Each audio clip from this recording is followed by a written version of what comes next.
ভিডিওতে আপনারা যে উদ্ভিদটি দেখতে পাচ্ছেন, একে অনেকে হয়তো সাধারণ আগাছা হিসেবেই চিনে থাকেন।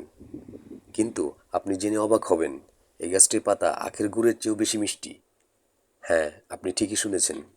এই গাছের পাতায় অ্যামোলিন নামক একটি প্রাকৃতিক রাসায়নিক যৌগ বা ফাইটোকেমিক্যাল থাকে।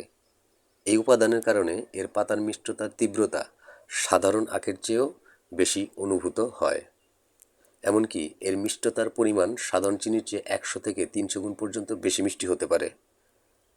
সবচেয়ে আশ্চর্যের বিষয়, এর মিষ্টতা কার্বোহাইড্রেট ভিত্তিক নয়, অর্থাৎ এতে সুক্রোজ বা ফ্রুক্টোজের মতো ক্যালোরিযুক্ত উপাদান নেই বললেই চলে।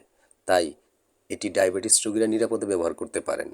বাংলাদেশে এই উদ্ভিদটি চিনিগুড়া, মিষ্টি দানা, মিষ্টি ঝাঁঝি, বনধনে, চিনি পাতা বা বুনো মেথি নামে পরিচিত। ইংরেজিতে একে বলে সুইট ব্রুম উইড। এর বৈজ্ঞানিক নাম স্কোপেরিয়া ডালসিস। তো বন্ধুরা, আপনারা কে কে এই গাছের পাতার মিষ্টি স্বাদ গ্রহণ করেছেন কমেন্ট করে জানাবেন।